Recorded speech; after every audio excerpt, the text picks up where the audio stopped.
रीना, रीना, ऐसे तो तुम रात भर जागती रहोगी। नींद की दवा ले लो और सो जाओ। नहीं, वो नई जगह है ना, इसीलिए नींद नहीं आ रही है। आज गोली रहने दो। अरे फिर नींद नहीं आई तो चांस क्यों लेना? एक काम करो, तुम अंदर जाओ, मैं गोली लेके आता हूँ, ठीक है?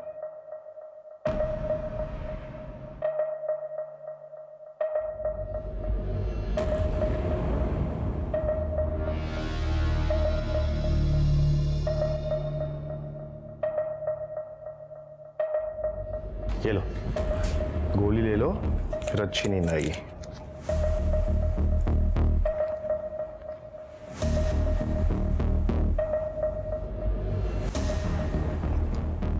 Good night.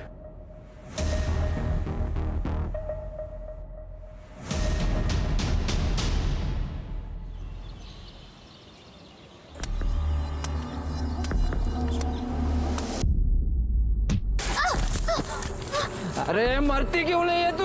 चली जा यहाँ से। पापा किधर जाएगी मैं? तू ही बता। तू पापा है मेरा बेटी। वही तो गलती की मैंने। तेरे को पैदा किया है ना, तो तुझे मारने का हक भी मेरा ही है।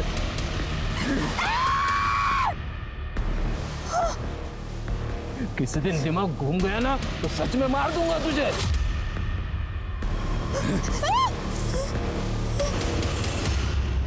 एक दिन के अंदर 50 लाख से 1 करोड़ रुपया कहां से लाएंगे? लेकिन 2 दिन में तो पैसा जमा करना ही पड़ेगा। मैंने उसके बाप से बात की, लेकिन वो टस से मस नहीं हो रहा। उसका बाप क्या करेगा? सब कुछ तो रीना के हाथ में है ना। उसे तो ना मैं अच्छे से सबक सिखाती थी। अपने आप को समझती क्या है वो? कल रात ही उससे बात करने वाली थी मैं, लेकिन आप दोनों मेरी बात सुनते कहाँ हैं? विद्या, उसकी तबीयत ठीक नहीं है, तुम ऐसा कैसे बोल सकती हो? अरे वो और उसका बाप ना हम सबको मिलकर बेवकूफ बना रहे। और रही बात उसके भाई की, अब तो वो भी आ गया ना शादी में और खर्चा बढ़ाने के लिए। बहू शांति रख, मैं बात करूंगा उससे। और अगर उसने बात नहीं मानी तो क्या करेंगे आप? उसकी बैंड बजा दूंगा।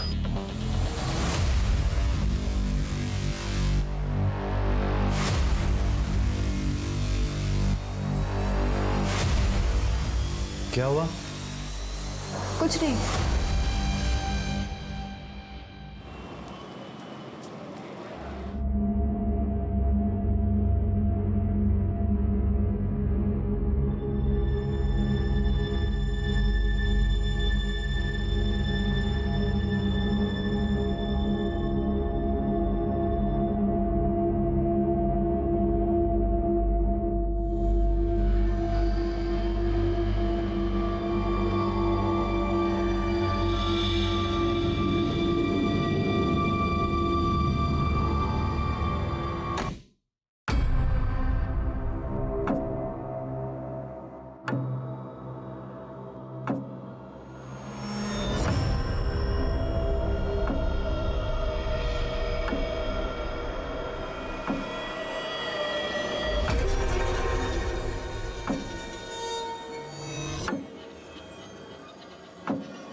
रिश्तों में प्यार और भरोसे से मिलकर परिवार बनता है, लेकिन आजकल के परिवारों में से ना जाने वो प्यार कहाँ चला गया है।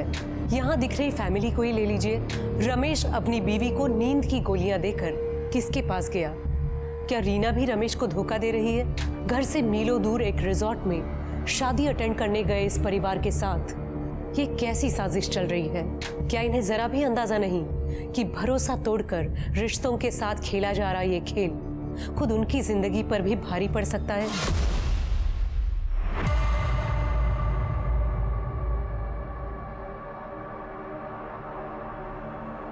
रीना,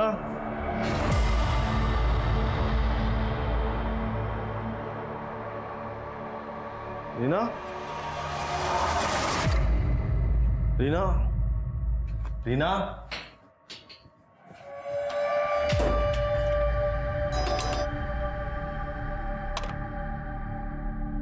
रीना है? नहीं। प्रकाश दादा, रीना है यहाँ?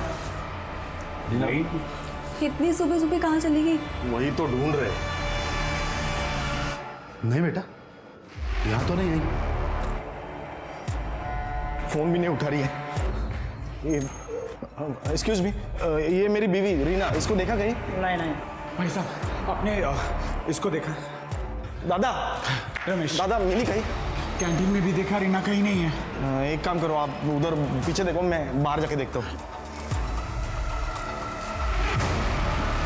हरीश, रीना मैम को देखा कहीं? नहीं साहब। किधर चली गई है? किसे फोन कर रहे हो? पुलिस का? और किसे?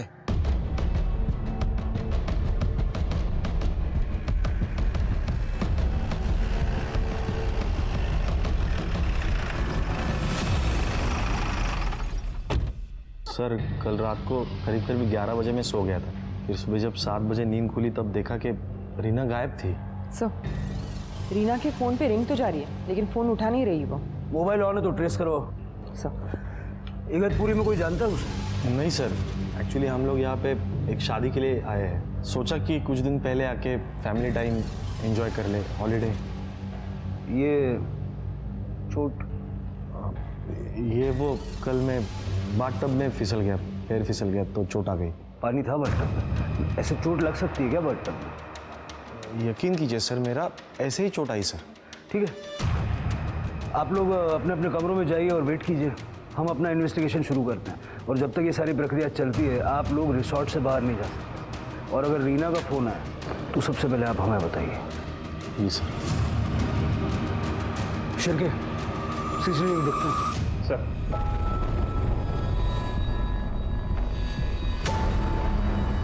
मतलब इतना साफ है कि रीना सुबह 5:45 बजे बाहर निकली थी। ठीक 10 मिनट बाद ससुर जी क्या करने के लिए बाहर गए थे? थोड़ा सा और फॉरवर्ड कीजिए उसको। 20 मिनट बाद ससुर जी वापस आ गए लेकिन रीना नहीं आई। सर एक मिनट, करडे का फोन है। हाँ करडे, क्या? ठीक है सर, यहाँ पास में एक जंगल है, वहाँ पे किसी लड़की की डेड बॉडी मिली। चल बात करते हैं उससे, देखें उसके पास कोई एक्सप्लेनेशन है क्या। Right sir. बॉडी को पोस्टमार्टम के लिए भेज दो। सर। हाँ सर, मैं गया था सुबह बाहर।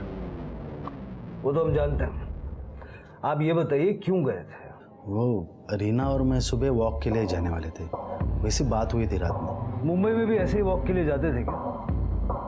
नहीं सर। फिर आज वॉक पे जाने की कोई खास वजह? सर, रीना को मुझसे कुछ ज़रूरी बात करनी थी। कैसी बात? यही सवाल मैंने रात में उसे पूछा तो वो बोली कि मैं सुबह बताऊँ। फिर सुबह में क्या? 5:45-6 बजे के बीच में मैं सुबह लॉन पर गया तो वो नहीं थी वहाँ पे, तो मैंने उसे ढूंढा इधर उधर। फिर मैं अपने रूम में वापस आ गया और जब रमेश रूम में आया तब पता चला कि रीना तो गायब। और उसके बाद पता नहीं क्या बात करना चाहती थी वो, लेकिन एक बात जरूर है सर, रमेश बहुत किस्मत वाला है कि उससे रीना जैसी बीवी मिली। हाँ, बहुत अच्छी थी वो, सबके साथ रिस्पेक्ट से बात करती थी और घर के काम काज में भी मदद कर देती थी वो। हमारे घर आकर 1 हफ्ता ही हुआ था उसे, घर का पूरा रूटीन उसे याद हो गया था। बाबा तुमची बीपीची गोळी। मैं रोज भूलता हूँ लेकिन तुम्हें याद रहता है। बहुत अच्छी तरह से मेरा ख्याल रखती थी वो। ज़्यादातर बात नहीं करती थी, चुपचाप रहती थी। मैं भी इस बात से खुश था क्योंकि मैं भी कम बातचीत करना पसंद करता हूँ, लेकिन हम खुश थे। ये रही तुम्हारी चाय थैंक यू। और ये तुमने फाइल्स मंगाई थी ना? रख दो आप। अरे तुमने न्यूज़पेपर नहीं पढ़ा आज का? अरे टाइम ही नहीं मिला। ठीक है मैं पढ़ देती हूँ। मतलब शादीशुदा जिंदगी में रीना के साथ कोई झगड़ा, कोई प्रॉब्लम नहीं थी? नहीं नहीं, जीजू को क्या प्रॉब्लम हो सकती है रीमा से? अरे मेरी बहन तो एकदम परफेक्ट थी उनके लिए। आपको इस बारे में कुछ नहीं कहना? मुझे लगता है रीना शादी के बाद बहुत चुप रहने लगी थी। मतलब उसकी शादी नहीं हुई थी ना, वो हम लोगों के साथ थी, वो बहुत अलग थी। तुम्हारी भी यही राय है? नहीं नहीं, ऐसे कुछ नहीं था। तुम कुछ भी क्या बोल रही हो? तुम गाड़ी में ही सोते हो? हाँ साहब। सुबह कुछ देखा था? नहीं साहब, मैं तो सो रहा था, लेकिन अचानक घर वालों को शोर सुनाई दिया। फिर मैंने करीबन कुछ 8 बजे सब उठा था मैं, तभी पता चला कि रीना मैडम गायब हो गई है। 8 बजे तो काफ़ी गर्मी हो जाती है, धूप भी आ जाती होगी। कैसे सो लेते हो इतनी गर्मी में? साहब किसी को बताना नहीं, मैं वो गाड़ी में एसी ऑन करके सो जाता हूँ साहब। सर, रीना के बारे में अब तक तो सबने अच्छा ही अच्छा कहा है, लेकिन ज़रूरी नहीं है कि ये सभी लोग सच बोल रहे हो। सर, हो सकता है कि ये लोग झूठ भी बोल रहे हो। एक सुनीता ये जिसे लगता है कि शादी के बाद रीना बदल गई है, लेकिन उसे भी गलत साबित करने में अजीत ने कसर नहीं की, तुरंत उसे टोक दिया। लेकिन समझ नहीं आ रहा कि अजीत ने ऐसा क्यों किया। फिर के मुझे लगता है कि रीना की डेथ एक्सीडेंटल नहीं है। मतलब अगर वो फिसल के गिरती और उसका सर पत्थर से टकरा, उसका ब्लड का फ्लो ऊपर से नीचे की तरफ है। मतलब सर कंफर्म है कि जब वो खड़ी थी तब उसके ऊपर वार किया गया, और उसकी मौत नीचे गिरने की वजह से तो नहीं हुई है। रीना के सर पे थिक रॉड या हैमर जैसी किसी चीज़ से हमला किया गया। उसके ब्लड स्ट्रीम में स्लीपिंग पिल्स भी मिले हैं। ये बात इस तरफ इशारा करती है शिरके कि उसका मर्डर किया गया है। काम करो, रीना का अकाउंट फ्रीज करो और पता करो ये स्लीपिंग पिल्स का चक्कर क्या है। ठीक है सर।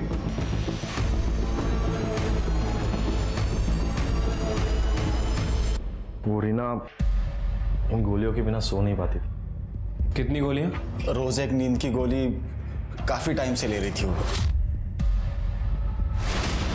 फिलहाल तो ये वसंत पाटिल ही शक के दायरे में है, क्योंकि रीना के लॉबी से निकलने के बाद उसे ही सबसे पहले देखा गया था। सर, मुझे आपको कुछ बताना है। आइए। कल रात रीना मेरे सपने में आई थी। उसने कहा कि वो स्लीप होकर नहीं गिरी, उसके सर पर किसी... सर, मुझे लगता है उसका मर्डर हुआ है। अब आप इसे सच या झूठ जो भी समझना है समझ लीजिए, लेकिन मेरे सारे सपने सच निकलते हैं सर। जल्द से जल्द उसके कातिल को ढूंढिए। मुझे तो लगता है कि उसके ससुर ने ही उसका खून किया है। रीना जब भी कोई ज़रूरी बात करना चाहती थी तो वो उसके भाई से, मतलब अजीत या फिर मुझसे ही करती थी, ना कि उसके ससुर से, क्योंकि हम दोनों ही उसके ज़्यादा करीबी थे। चेक करो और ये सोचो कि ससुर वसंत पाटिल के अलावा परिवार के किस सदस्य के पास रीना को मारने का मोटिव हो सकता है। सर, लेकिन रिसोर्ट का कोई एम्प्लॉय या फिर गेस्ट भी तो हो सकता है। सर, रीना का बैंक अकाउंट मैंने फ्रीज करवा दिया है, लेकिन सर उसके बैंक अकाउंट में 5 करोड़ रुपए थे। मतलब रीना अपने परिवार में सबसे ज़्यादा अमीर थी, अपने भाई अजीत से भी ज़्यादा। चिरके, पता लगाओ कि रीना के अकाउंट में इतना सारा पैसा आया कहाँ से। ठीक है स्वाति, रीना का सीढ़ियाँ निकलवाओ फटाफट। सर,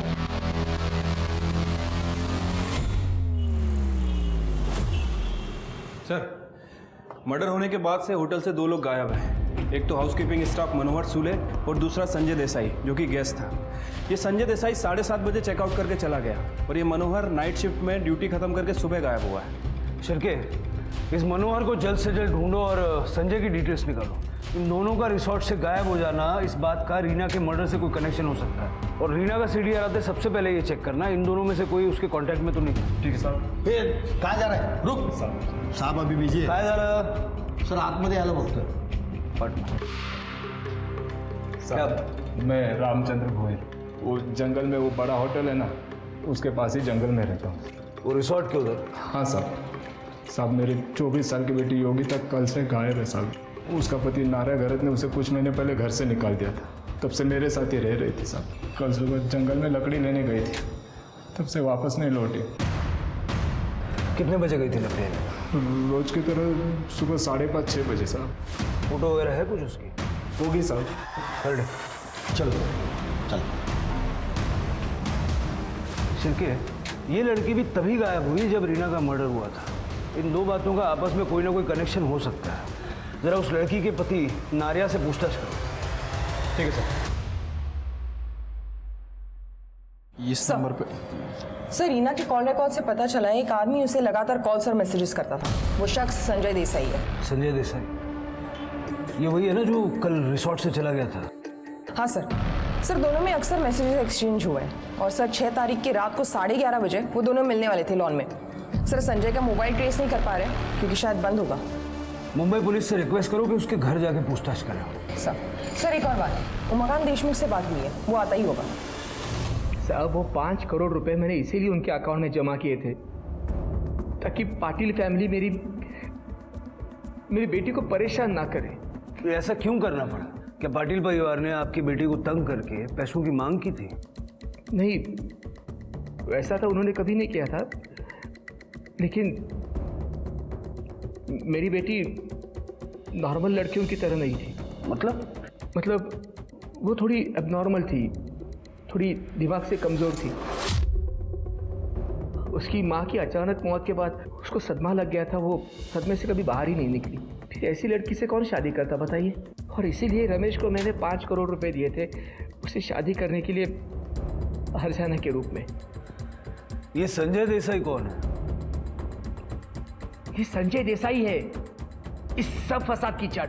मेरी बेटी से झूठा प्यार करता था, वो पैसों का लालची था और इसलिए जब मेरे से बहस करने के लिए मेरे घर पर आया था ना, मैंने उसको शादी करने के लिए मंजूरी नहीं दी थी। अरे तुम्हारी हिम्मत कैसे हुई मना करने की वजह पूछने की?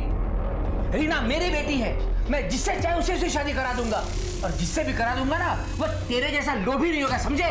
ससुर जी, बेहतर होगा रीना का हाथ आप खुद मेरे हाथ में दे दो, क्योंकि रीना को ना किसी और के साथ होकर मैं रहने नहीं दूंगा।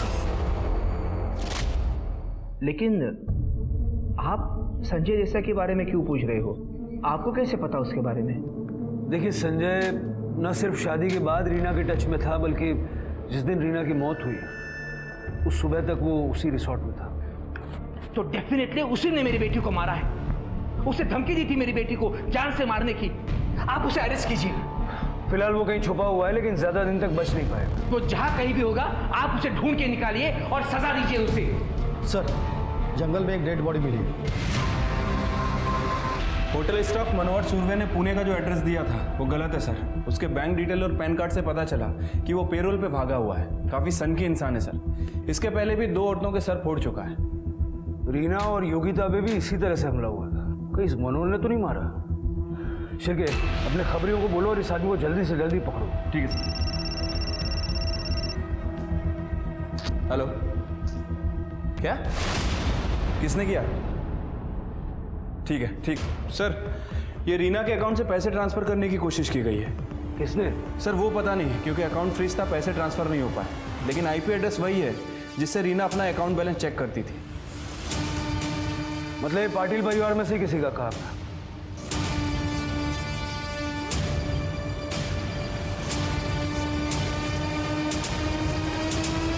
सर ये रमेश का लैपटॉप है। ये लैपटॉप आपके रूम में क्या कर रहा है?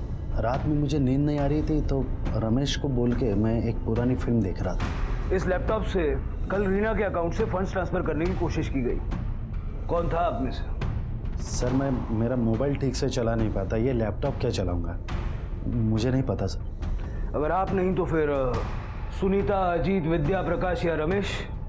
पासवर्ड किसके पास था? रमेश, शायद तुम्हें पासवर्ड पता होगा ना, लैपटॉप भी तुम्हारा है। हाँ सर, लैपटॉप मेरा है, लेकिन मुझे नहीं पता पासवर्ड। वो लैपटॉप से यूज़ करती थी उसका अकाउंट, लेकिन मुझे पासवर्ड नहीं पता। रमेश पे कड़ी नजर रखो। मुझे लगता नहीं है कि उसे अपनी बीवी के अकाउंट का पासवर्ड पता नहीं होगा। सर योगिता का पति 1 हफ्ते से शराब पी के बीमार होने की वजह से लोकल गवर्नमेंट हॉस्पिटल में एडमिट है। मतलब वो कातिल नहीं हो सकता, फिर कौन हो सकता है? ये मनोहर और रवि का कुछ पता चला? सर अपने खबरियों को काम पे लगा दिया है, जल्दी पता चल जाएगा। 1 minute sir. Hello, okay sir. Sanjay Desai को मुंबई पुलिस ने अरेस्ट कर लिया है, वो उसे इगतपुरी लेके आ रहे हैं। सर योगिता की पीएम रिपोर्ट। योगिता को भी रीना की तरह ही मारा गया है और इसकी मौत 7 अप्रैल को सुबह 6 बजे से 8 बजे के बीच में हुई है। और रीना की मौत भी उसी दौरान। अब हमने इस रामचंद्र भोयर के पड़ोसियों से पूछताछ की थी तो उन्होंने बताया था जब से योगिता नारा के घर से आई थी तब से रामचंद्र उस पर नाराज था। सर योगिता को खुद पे बोझ बता के वो आए दिन उस पर गाली गलौज करके मारपीट करता था। हमारे सामने रो रो के अपने आप को अच्छा बाप बताने की कोशिश कर रहा था। कहीं उसी ने तो नहीं मारा? मुझे मत मारो। हो सकता है रीना ने उसे देख लिया हो और उसने रीना को भी मौत के घाट उतार दिया।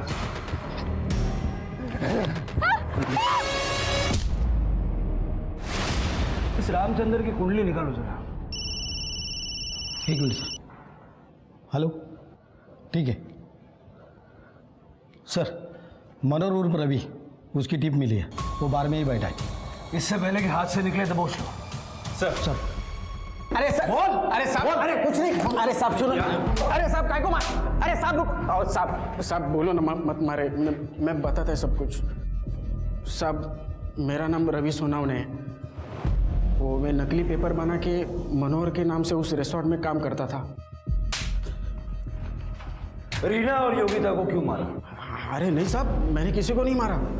उल्टा मेरे को 10,000 रुपये दिए गए थे उस रिसोर्ट में। मैंने जो कुछ भी देखा उसको लेके मुंह बंद रखने के लिए। अभी एक टाइम पे इतना पैसा मिला करके मैं बार में चला गया मज़े करने के लिए। किसने दिए थे पैसे? विद्या पाटिल ने। क्यों, ऐसा क्या देख लिया था? 6 तारीख को उन लोग के रूम का दरवाज़ा थोड़ा सा खुला था तो मैंने देखा अंदर विद्या, प्रकाश और वसंत कुछ प्लान बना रहे थे। अरे वो और उसका बाप ना हम सबको मिलकर बेवकूफ़ बना रहे। और रही बात उसके भाई की, अब तो वो भी आ गया ना शादी में और खर्चा बढ़ाने के लिए। सब एक क्या चक्कर है ये जानने के लिए मैंने विद्या का पीछा किया तो वो रीना से मिलने गई थी। ज़्यादा भोली बनने की जरूरत नहीं है, जितना कहा है ना उतना कर। अगर तूने मुझे 5 करोड़ नहीं दिए ना तो तेरा जीना हराम कर दूंगी मैं, समझी बात को? अरे बाबा को लोन चुकाने के लिए बार बार धमकियां मिल रही है। अरे तू है कि पैसों पर नागिन बनकर बैठी है? चल पैसे निकाल जल्दी, चल। नहीं, मैं अपने पैसे नहीं दूंगी। मेरे बाबा ने कहा है कि मुझे किसी भी हालत में किसी को पैसे नहीं देने। तेरे बाप बेटी का बहुत हो गया, समझी बात को? तू निकाल पैसे। बता पासवर्ड, बता। नहीं प्लीज प्लीज। लिख यहाँ, लिख पासवर्ड, लिख यहाँ। नहीं प्लीज, लिख।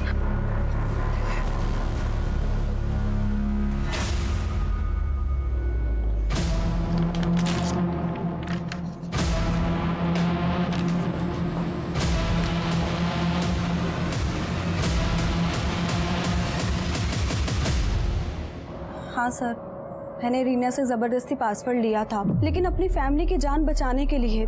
आप ही बताइए सर, पैसे क्या जान से बढ़कर थे? लेकिन वो पैसा तुम्हारा भी तो नहीं था। तुमने ही रीना का अकाउंट एक्सेस किया था। वो सर, मुझे पता था कि लैपटॉप बाबा के रूम में है। बाबा जैसे नहाने के लिए गए तो मैं उनके रूम में गई और फंड ट्रांसफ़र करने की कोशिश की। लेकिन सच में सर, पासवर्ड जैसे ही लॉगिन किया वो अटक गया था और मैं वहाँ से गुस्से में निकल गई थी। सच क्या है तो जल्दी पता लग जाएगा, लेकिन एक बात याद रखना, तुम पे शक बढ़ गया है। जाओ। सर, रमेश के कॉल डिटेल्स चेक किए हैं सर। पता चला है कि वो किसी चेतना वैद्य नाम की लड़की से कांटेक्ट में था। ये चेतना वैद्य उस दिन मुंबई से निकली है जिस दिन पाटिल फैमिली यहाँ इगतपुरी पहुंची, लेकिन अभी तक वापस मुंबई नहीं लौटी है।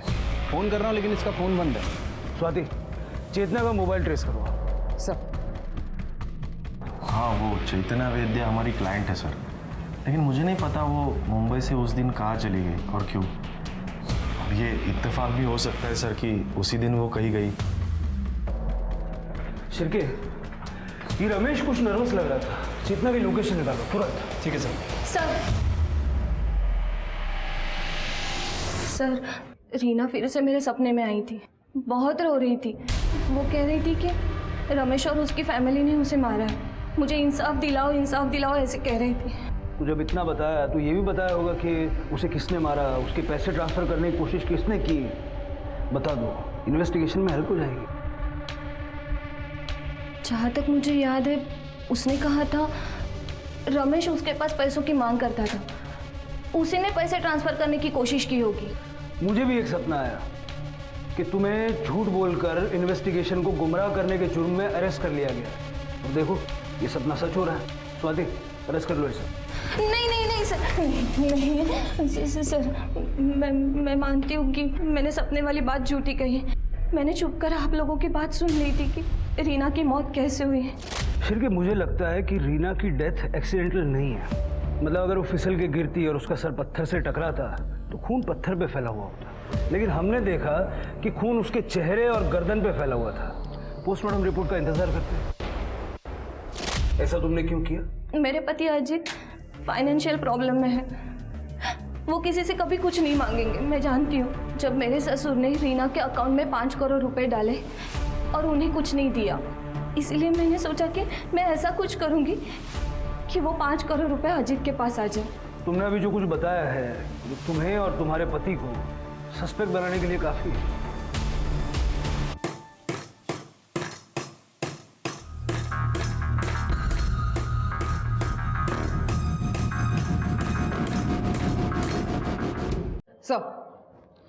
सर, रमेश की गर्लफ्रेंड चेतना वैद्य पैराडाइज रिसोर्ट में ही रुकी हुई है।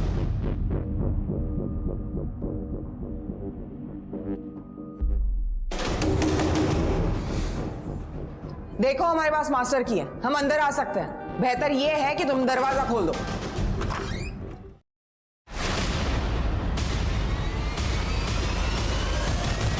रीना से शादी के पहले से ही मैं रमेश की गर्लफ्रेंड हूँ। शादी के बाद भी हमने चालाकी से अपना अफेयर चालू रखा। इसलिए हमने डिसाइड किया था कि मैं भी यहाँ रूम लेकर रहूँगी ताकि हम आसानी से मिल सके। अगर तुम और रमेश एक दूसरे से प्यार करते थे तो रमेश ने रीना से शादी क्यों की? रीना से मेरी जबरदस्ती शादी हुई थी। वो 5 करोड़ का दहेज था, जिस दहेज को हम छू भी नहीं सकते थे। एक्चुअली साहब वो 1 साल से मेरे ऊपर बहुत बड़ा खर्चा था। उसमें ये उमाकांत ने 5 करोड़ का ऑफर दिया और वो ऊपर से 1 करोड़ और देने वाला था। तो मैंने चेतना को भुलाकर रीना से शादी करने के लिए रमेश को मना लिया। और तुम मान गए? सर, फाइनेंशियल सिचुएशन ही ऐसी थी, मुझे मानना ही पड़ा। मुझे लगा था कि ये शादी के बावजूद मैं चेतना से रिश्ता ख़त्म नहीं करूँगा, लेकिन जल्दी ही समझ में आ गया कि मैं और चेतना एक दूसरे के बिना नहीं रह सकते। इसलिए मैंने एक प्लान बनाया। मैंने चेतना को यहाँ बुलाया ताकि इस शादी के दौरान हम लोग यहाँ से भाग सकें। या फिर रीना के पैसे हथिया के उसे मारने का प्लान था तुम्हारा? वैसे भी रीना के मरने के बाद चेतना तो मिल ही जाती तुम्हें। नहीं सर, मैंने ऐसा कुछ नहीं किया सर, उल्टा मुझ पर ही हमला हुआ था। आई एम सॉरी सर, मैंने उस दिन झूठ बोला था आपसे। ये निशान बाथ टब से नहीं आए, मुझ पर हमला हुआ था। हमें क्या पता आपको चोट कैसे लगी, कहाँ लगी। हो सकता है फिर से कोई कहानी बना रहे होगे। वैसे भी लॉबी का फुटेज हमने चेक किया था, वहाँ ऐसा कुछ हुआ नहीं था।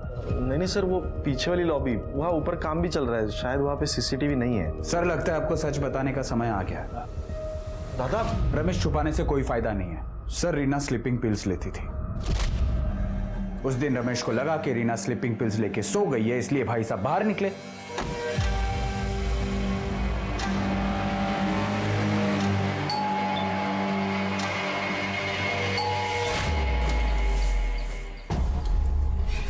बहुत देर कर दी आते आते। सब्र का फल मीठा होता है मेरी जान। बाबा बाबा, वो रमेश मुझे चेतना नाम की लड़की के लिए धोखा दे रहा है बाबा। वो इसी होटल में रुकी है बाबा। पापा, मैं अभी अभी देख कर आ रही हूँ। उसने मुझे कहा था कि वो चेतना को भूल जाएगा। मैंने तुम्हें कोई धोखा नहीं दिया बेटा। पर अब इस बात का क्या फायदा बाबा? मेरी जिंदगी तो बर्बाद ही हो गई ना। मुझे थोड़ा वक्त दो, मैं सब ठीक कर दूंगा।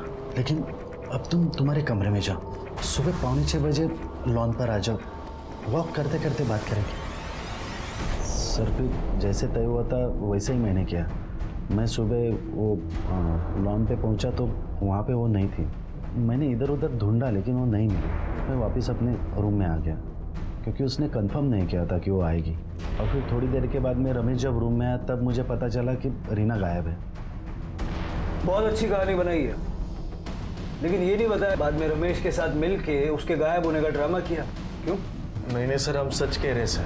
सर, एक्चुअली आज ही मैंने मुंबई में फ़ोन करके पैसों का बंदोबस्त किया था और लोन में से बहुत सारा लोन तो आज वापस भी कर दिया। सच का पता तो जल्दी लग ही जाएगा।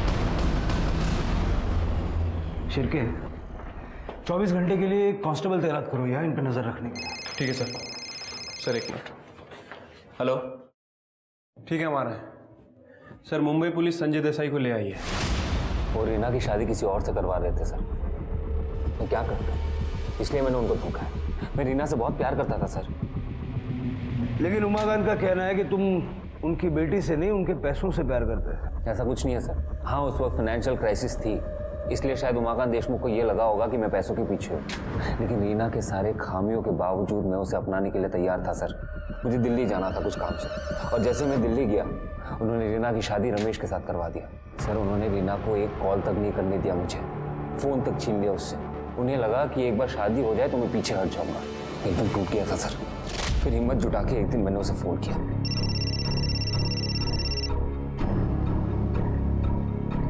संजय, तुम क्यों मुझे बार बार फ़ोन करते रहते हो? मैंने कहा ना, हमारे बीच जो कुछ भी था अब सब खत्म हो गया है। तुम बस एक बार ये कह दो कि तुम मुझसे प्यार नहीं करती। संजय, मेरी ज़िंदगी ऑलरेडी बर्बाद हो चुकी है। प्लीज़ तुम इसे और बर्बाद मत करो। कुछ बर्बाद नहीं हुआ है। देखो, हम लोग एक नई शुरुआत कर सकते हैं। मैंने ऐसे किया ना तो पापा मुझे जान से मार देंगे। अरे किसी और से शादी करवा के उन्होंने तुम्हें पहले ही मार दिया रीना। मैं तुम्हें बहुत खुश रख सकता हूँ, मुझसे शादी कर लो। फिर हमारी बातचीत शुरू हो गई। एक दिन मुझे पता चला कि पाटिल फैमिली इकतपुरी जा रही है किसी फैमिली फ्रेंड के डेस्टिनेशन वेडिंग के लिए। और पीछे पीछे तुम भी इकतपुरी पहुंच गए? पीछे पीछे नहीं सर, मैं पहले पहुंच गया था। और जैसे रीना आई मैंने उसे देख लिया और तुरंत फ़ोन किया उसे।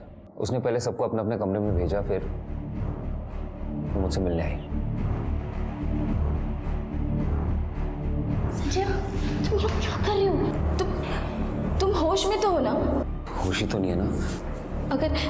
अगर किसी ने तुम्हें यहाँ देख लिया ना तो बहुत बड़ी प्रॉब्लम हो जाएगी।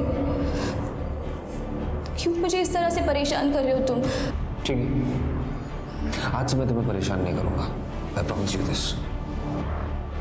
बस ये कह दो कि तुम चाहती क्या हो। मैं तुम्हें अभी कुछ नहीं बता सकती।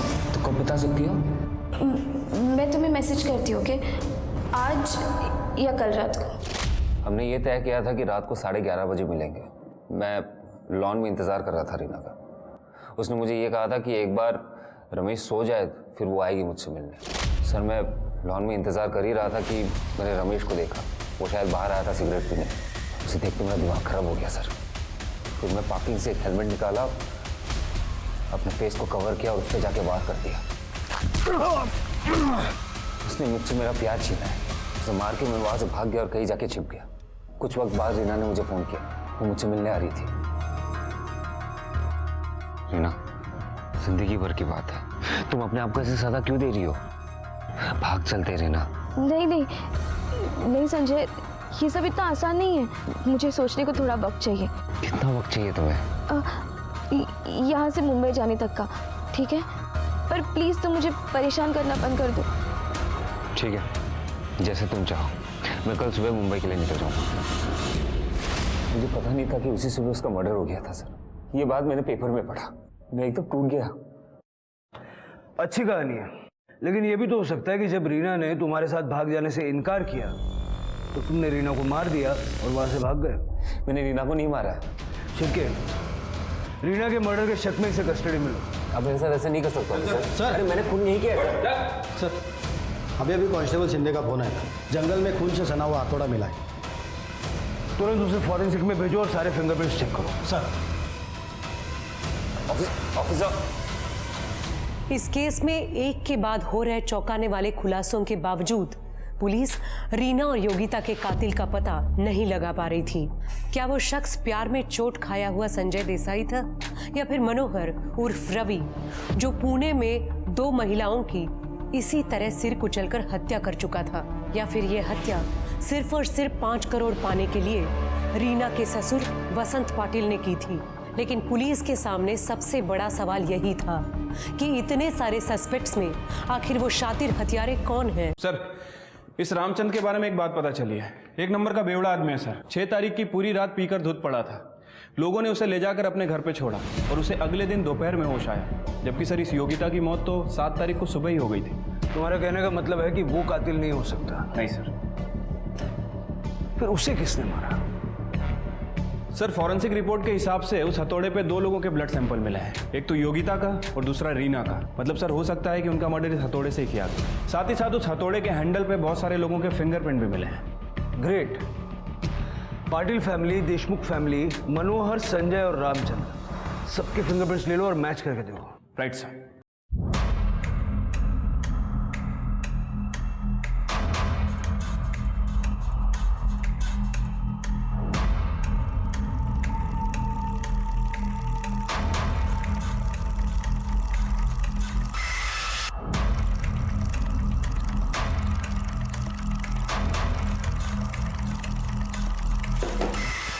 यहाँ से कोई हथौड़ा गायब हुआ है क्या? हाँ साहब, लेकिन आपको कैसे पता चला? ये हथौड़ा है? हाँ साहब, यही है। अब मिल गया तो मुझे दे दो ना साहब वापस। ये हथौड़ा नहीं मिल सकता, अभी दूसरा खरीद लो, इससे मर्डर हुआ है।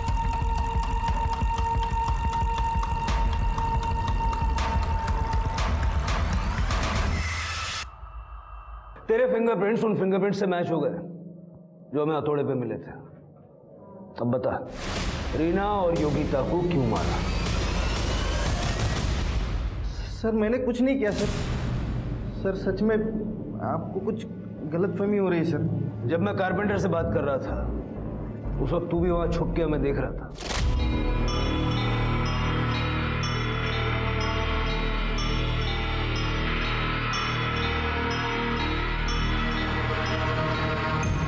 इसी ग्लास से तेरे फिंगरप्रिंट्स उठाए हमने। हम सब जानते हैं तू किसके कांटेक्ट में है, तेरे मोबाइल के मैसेजेस भी देखे हमने। अब सारा सच बोल दे, नहीं तो गले में हाथ डाल के बनवाएंगे। साहब सच बताता हूँ, सब सच बताता हूँ साहब। विद्या मैडम का और मेरा अफेयर चालू था साहब। जिस दिन हम रिसोर्ट में आए उसी दिन रात को विद्या मैडम मुझसे मिलने नीचे कार में आई थी साहब। और सब उसी दिन रात को हम कार में चालू हो गए, लेकिन दूसरे दिन रात को विद्या मैडम को आने नहीं मिला। तो उस दिन सवेरे 5:30 बजे आई थी। मतलब 7 तारीख की सुबह को? हाँ साहब। फिर हम कार में ही चालू हो गए, सब चालू ही किया था। इतने में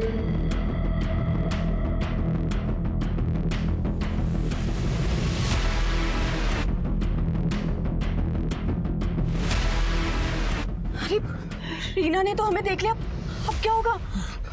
आप क्या करेंगे? जाओ जल्दी उससे जाकर रोको, वरना मेरी जिंदगी बर्बाद हो जाएगी। जाओ।